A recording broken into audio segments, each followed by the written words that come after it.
Palavra da Verdade, com Hernandes Dias Lopes. Irmãos amados, nós vamos abrir a Palavra de Deus no segundo livro das Crônicas, capítulo 21. Segundo livro das Crônicas, capítulo 21.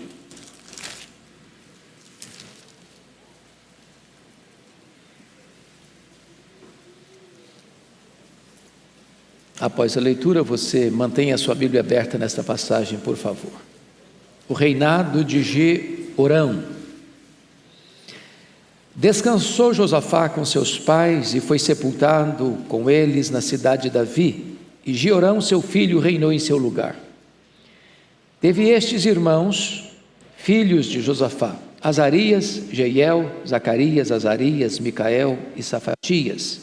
Todos estes foram filhos de Josafá, rei de Israel. Seu pai lhes fez muitas dádivas de prata, ouro e coisas preciosas, e ainda de cidades fortificadas em Judá. Porém o reino deu a Jeorão por ser o primogênito. Tendo Jeorão assumido o reino de seu pai, e havendo-se fortificado, matou todos os seus irmãos à espada, como também alguns dos príncipes de Israel. Era Jeorão da idade de 32 anos quando começou a reinar, e reinou 8 anos em Jerusalém. Andou nos caminhos dos reis de Israel, como também fizeram os da casa de Acabe, porque a filha deste era sua mulher, e fez o que era mal perante o Senhor.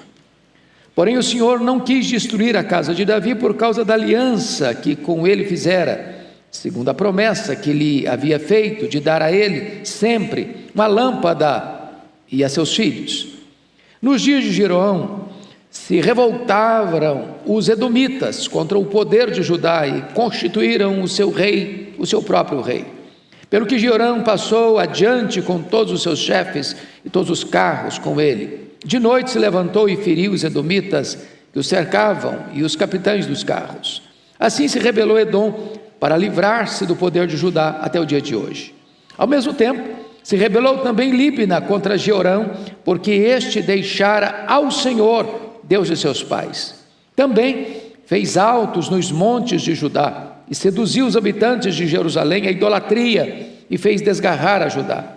Então lhe chegou às mãos uma carta do profeta Elias, em que estava escrito: assim diz o Senhor, Deus de Davi, teu pai: porquanto não andaste nos caminhos de Josafá teu pai, e nos caminhos de Asa, rei de Judá, mas andaste nos caminhos dos reis de Israel, e induziste a idolatria a Judá, e os moradores de Jerusalém, segundo a idolatria da casa de Acabe, e também mataste a teus irmãos da casa de teu pai, melhores do que tu.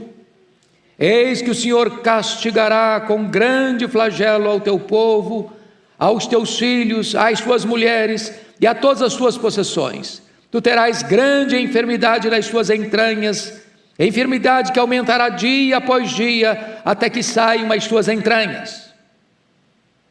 Despertou, pois, o Senhor contra Jeorão o ânimo dos filisteus e dos arábios, que estão da banda dos etíopes. Estes subiram a Judá, deram contra ele, e levaram todos os bens que se acharam na casa do rei, como também a seus filhos e as suas mulheres, de modo que não lhe deixaram filho algum, senão Jeoacás, o mais moço deles. Depois de tudo isto, o Senhor o feriu nas suas entranhas com enfermidade incurável, e aumentando esta dia após dia, ao cabo de 2 anos, saíram-lhe as entranhas por causa da enfermidade, e morreu com terríveis agonias. O seu povo não lhe queimou aromas, como se fez a seus pais. Era ele da idade de 32 anos, quando começou a reinar, e reinou 8 anos em Jerusalém. E se foi, sem deixar de si saudades. Sepultaram-no na casa de Davi, porém não nos sepulcros dos reis. Meus irmãos, eu gostaria de conversar um pouco com vocês sobre escolhas erradas. Este é o único rei da história de Judá, da história de Israel, que tem esta afirmação dolorosa, triste, dramática: e se foi sem deixar de si saudades. Quem foi este homem? Jeorão, neto do grande rei Asa, que reinou em Jerusalém 39 anos. Um homem piedoso, que andou com Deus. Quem foi este homem que foi filho de um dos maiores reis de Judá, rei Josafá, que reinou em Jerusalém 25 anos. E a Bíblia trata dele como um dos maiores líderes da história de Judá, um dos maiores reis de Jerusalém. Jeorão, embora fosse neto de crente, filho de crente, foi um dos homens mais terríveis da história, não só da humanidade, mas especificamente da história do povo de Deus. Ele começou a reinar com 32 anos, reinou 8 anos e morreu de uma enfermidade dolorosíssima, a ponto das suas entranhas saírem. E ele morreu e nem foi sepultado junto com os outros reis. E a Bíblia traz um alerta acerca da sua biografia. E se foi, sem deixar de si saudades. Por que este homem teve uma história tão triste, uma biografia tão maculada? E deixa para nós um legado tão terrível? O que nós podemos aprender com a história deste homem? Qual é o alerta que a história desse homem traz para os nossos jovens, para os nossos adolescentes, para os nossos pais? O que esse homem fez que hoje você e eu precisamos evitar? E eu gostaria então que nós olhássemos como esse homem desperdiçou as oportunidades da sua vida. Em primeiro lugar, vamos ver os privilégios que ele teve. O primeiro privilégio que esse homem teve está aí no versículo 1. Descansou Josafá com seus pais e foi sepultado com eles na cidade de Davi, e Jeorão, seu filho, reinou em seu lugar. Jeorão era filho de um dos maiores homens da história, de um homem piedoso, de um homem de Deus, de um homem que andou com Deus, que confiava em Deus. Talvez você pudesse acompanhar comigo a leitura que farei no capítulo 17, é só 2 páginas antes desse texto, 2 Crônicas 17, versículos 3 a 6, olha aí o relato do pai dele, da história do pai dele. O Senhor foi com Josafá, 17:3, porque andou nos caminhos de Davi seu pai, e não procurou os Baalins, antes procurou o Deus de seu pai, e andou nos seus mandamentos, e não segundo as obras de Israel. O Senhor confirmou o reino nas suas mãos, e todo o Judá deu presentes a Josafá, o qual teve riquezas e glória em abundância. Tornou-se-lhe ousado o coração em seguir os caminhos do Senhor, e ainda tirou os altos dos postes ídolos de Judá. Imagine você o que é ser criado numa casa cujo pai é um homem de Deus, cujo pai tinha um coração ousado em conhecer a Deus, em buscar a Deus, em andar com Deus, em fazer uma faxina no seu território, tirando a idolatria, tirando tudo aquilo que era errado. E esse menino crescendo nessa casa, olhando para o seu pai, vendo o exemplo do seu pai, percebendo o testemunho do seu pai. Ser um filho que tem um pai que é crente, que conhece a Deus, que anda com Deus, que serve a Deus, é um grande privilégio, um grande privilégio. Mas Jeorão jogou isso fora, ele não imitou o caminho, a vida, o exemplo de seu pai. Mas em segundo lugar, como privilégio, olha o versículo 3 comigo. Seu pai lhes fez muitas dádivas, está falando dos outros filhos, e eu imagino que nenhum pai hoje consegue dar para os filhos o que o Josafá dava para os filhos, porque olha aí o que ele deu. Seu pai lhes fez muitas dádivas de prata, ouro e coisas preciosas, e ainda de cidades fortificadas de Judá. Falou: meu filho, eu vou te dar um presentinho de aniversário, aquela cidade fortificada é sua, tá? E tem ouro, tem prata. A família nadava em riqueza. Mas olha o verso 3. Porém o reino deu a Jeorão por ser o primogênito. Com 32 anos, ele não só tem cidades fortificadas, ele não só tem riqueza de prata, de ouro, ele era do reino, no apogeu do governo do seu pai, um reino brilhante, um reino próspero, de riqueza. de fortalezas. Ele poderia já ter conquistado o que o pai conquistou, avançar, eu vou avançar, meu pai veio até aqui, eu vou daqui para frente, eu vou alargar as fronteiras, eu vou ter novas conquistas, eu vou ter novas vitórias, privilégios. Se nós não aproveitarmos os privilégios que nós temos dentro da nossa casa, dentro da nossa família, nós podemos jogar todo esse legado, toda essa herança fora. Mas agora vamos ver, depois dos privilégios, vamos ver em segundo lugar os perigos. Perigos. Quais foram os perigos? Primeira decisão errada desse rei chamado Jeorão foi a decisão errada no casamento. Olha o versículo 6 comigo. Andou nos caminhos os reis de Israel, como também fizeram os da casa de Acabe, porque a filha deste era sua mulher, fez o que era mal perante o Senhor. Agora, imagine vocês, meus irmãos, o que é ter Acabe como sogro e Jezabel como sogra. Não dá para ser feliz, dá?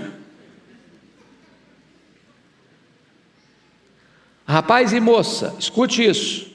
Antes de começar a namorar, procure saber quem é a família do rapaz e da moça, viu? Entrar numa família de Jezabel é arranjar encrenca. Ter Acabe como sogro é encrenca.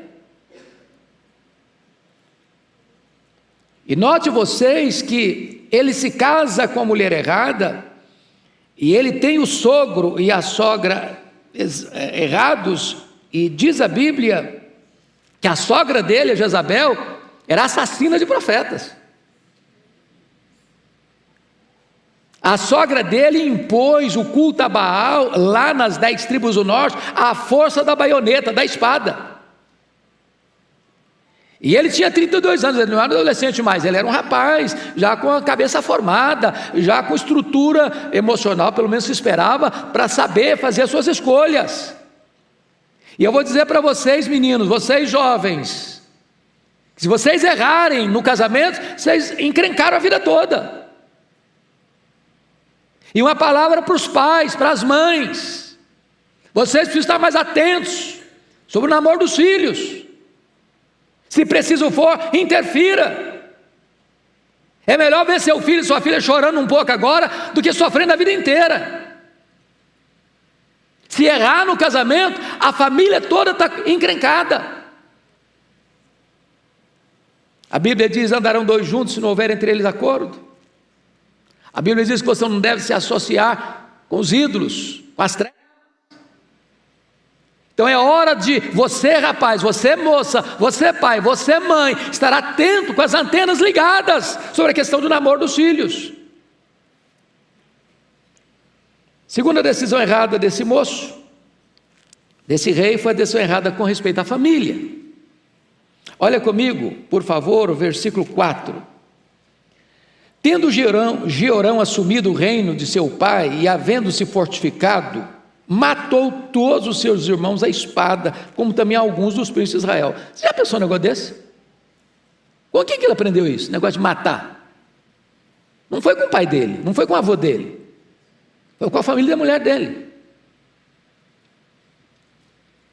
Você percebe que esse moço não tem amor familiar, ele teve exemplo dentro de casa, mas ele foi aprender errado com a família da mulher dele, que era uma família toda assassina, que mandava matar. E certamente ele faz isso por ciúmes ou insegurança, dizendo: não, olha, cuidado, você tem irmãos aí que podem tomar seu reino, que podem dar uma rasteira em você, que podem jogar contra você nos bastidores, e você vai ser ameaçado. Então, se você quer ter segurança no seu governo, mata todo mundo, mate os concorrentes, mate qualquer pessoa que possa fazer sombra em você, ou ameaçar o seu reino. Olha o verso 13 comigo, olha o verso 13.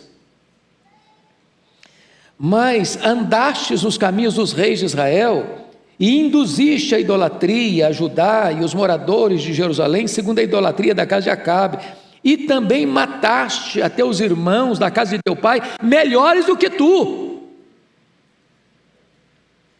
Ou seja, este rei está matando seus irmãos, e aos outros príncipes. Não é porque eles eram maus, não é porque era gente ruim, não é porque era gente que estava tramando contra ele, não, era gente boa.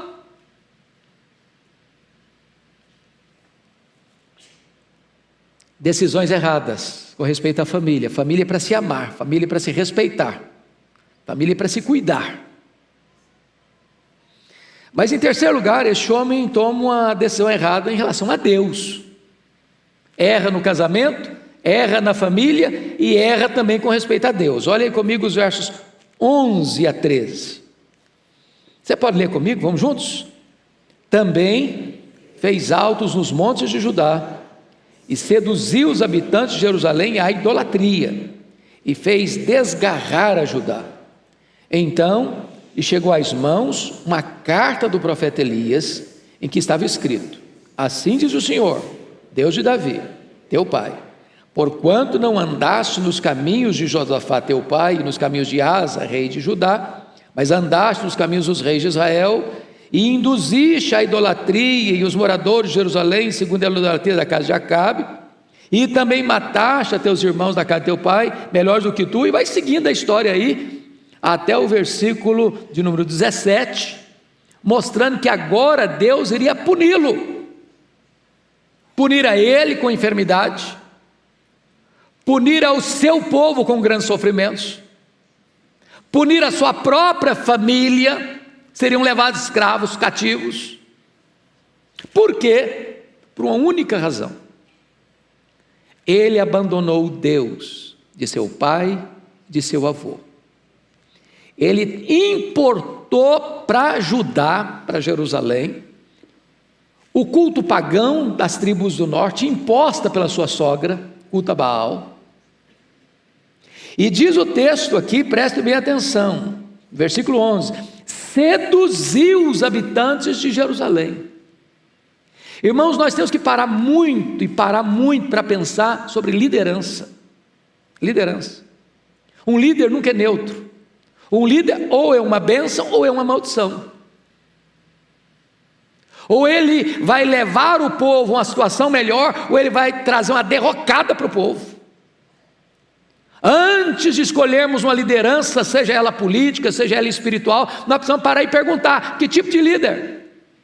Para onde vai nos levar?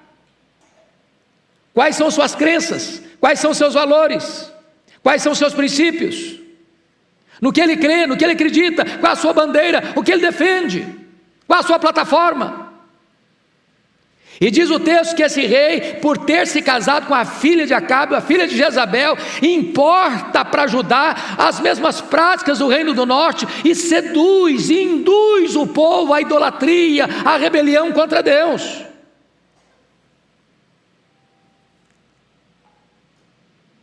E o versículo 12, versículo 11, a parte final diz: e fez desgarrar a Judá.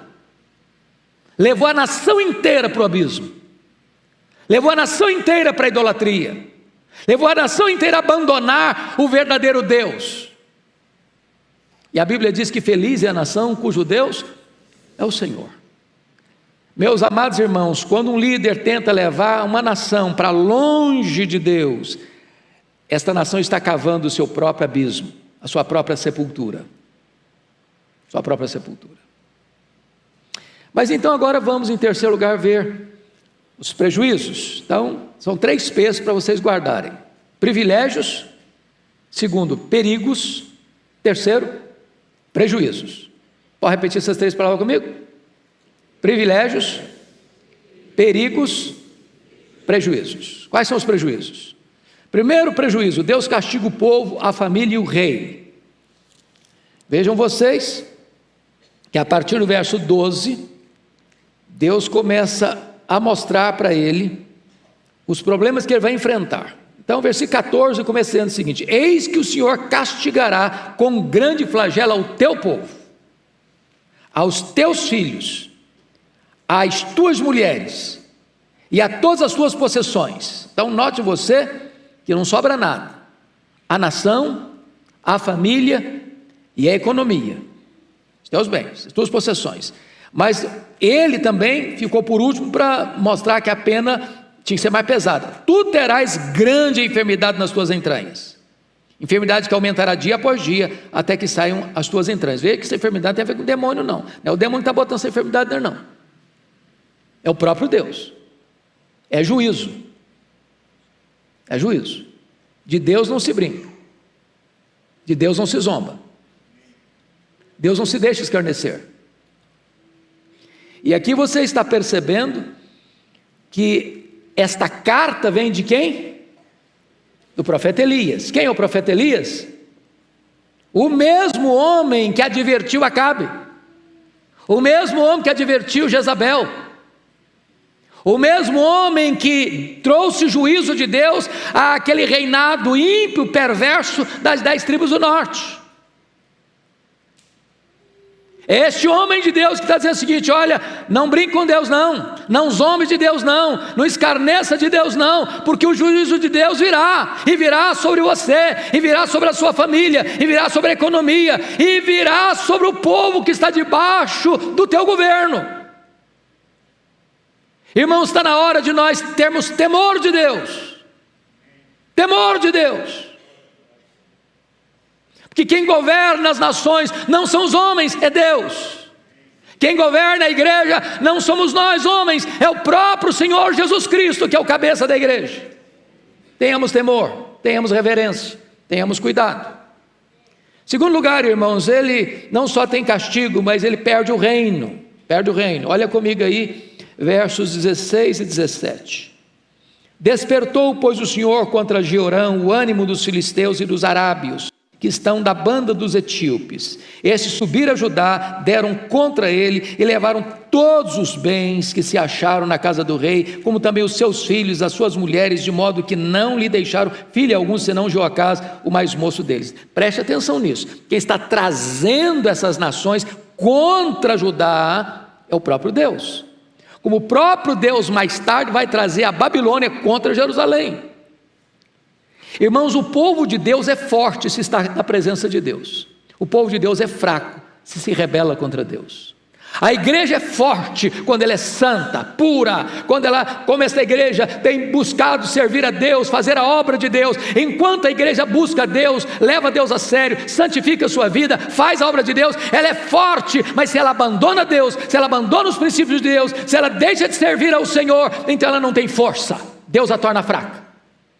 Foi o que Deus disse para Josué, quando houve pecado lá na cidade, quando estava lutando contra Ai. Deus disse o seguinte: olha, enquanto tiver coisa contaminada aí, eu não serei convosco, e enquanto não tirar o pecado do arraial, não podereis resistir aos vossos inimigos. A igreja é forte quando ela anda com Deus. Você é forte quando você leva Deus a sério. Mas ele não perdeu só o reino, ele perde a família também, porque o verso 17 diz que levaram os filhos, as mulheres, perdeu tudo. Mas tem mais, ele perde a saúde. Olha o versículo 14: eis que o Senhor castigará, não é o diabo, não é o mundo, o Senhor castigará com grande flagelo ao teu povo e aos teus filhos e às tuas mulheres e a todas as possessões. E versículo 15: tu terás grande enfermidade nas tuas entranhas. É Deus quem está dizendo isso. Então Deus é o Deus que fere e o Deus que sara. Tem muita gente que acha que a enfermidade só vem do diabo, que a enfermidade só é fruto do pecado particular. Então Deus não tem nada a ver com isso. Não, há enfermidades que o próprio Deus estabelece para juízo. Onde não há arrependimento, há juízo. E o texto nos mostra no verso de número 15, que esta era uma grande enfermidade. E é uma enfermidade que aumentará dia após dia. E diz que o final dessa enfermidade, versículo 15, até que saiam as tuas entranhas. Eu fico imaginando o drama. E eu fico imaginando a sentença. Não adianta procurar médico, não adianta procurar recursos em outros países que têm tecnologia mais avançada, a sentença está lavrada. E olha o que acontece, ele perde a vida. Ele perde a vida também. Olha o versículo 18 e 19. Pode ler comigo? Vamos juntos? Depois de tudo isto, o Senhor o feriu nas suas entranhas, com enfermidade incurável. E aumentando esta dia após dia, ao cabo de 2 anos, Saíram-lhe as entranhas por causa da enfermidade. E morreu de que maneira? Com terríveis agonias. Perdeu a vida. Perdeu a vida. Cuidado, cuidado. Porque Deus é um Deus cheio de graça e misericórdia. Mas Ele não se deixa escarnecer. Onde não tem arrependimento, tem juízo. Mas esse homem finalmente perde mais do que o reino, mais do que a família, mais do que a saúde, mais do que a vida. Ele perde mais do que tudo, ele perde o prestígio. Há muitos homens que sofreram na vida, mas que morreram e deixaram um legado. E seu nome é notório na história. Você pega os apóstolos, eles sofreram, eles foram martirizados, crucificados, queimados vivos, mortos à espada, torturados. Mas quando você fala no nome deles, o nome deles, a memória deles, o exemplo deles, o legado deles, encoraja você, anima você. Mas olha o que está escrito sobre esse homem, versículo 20, você pode ler comigo, vamos juntos? Era ele, da idade de 32 anos, quando começou a reinar, e reinou 8 anos em Jerusalém, e se foi sem deixar de si saudades. Meu Deus, não tem uma gota de lágrima no funeral desse homem.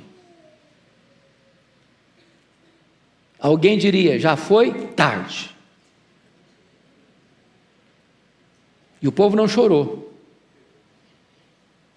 E o povo nem disse, esse cara não merece nem sequer ser sepultado no sepulcro dos reis. Talvez sepultaram-no numa cova rasa. Estragou a vida, estragou o futuro. E diríamos hoje, perdeu também a sua alma. O que adianta o homem ganhar o mundo inteiro e perder a sua alma? A vida, irmãos, é feita de escolhas. Nós não podemos errar no casamento, nós não podemos errar com respeito à família, nós não podemos errar com respeito à nossa fé, nós não podemos errar com respeito ao nosso Deus. Que esta palavra seja uma palavra de exortação para você e para mim, e que nós aprendamos com os erros dos outros, porque isso é sabedoria, para não caminharmos nas mesmas trilhas sinuosas, a fim de evitarmos as mesmas dolorosas consequências. Que Deus tenha misericórdia de nós e nos ajude.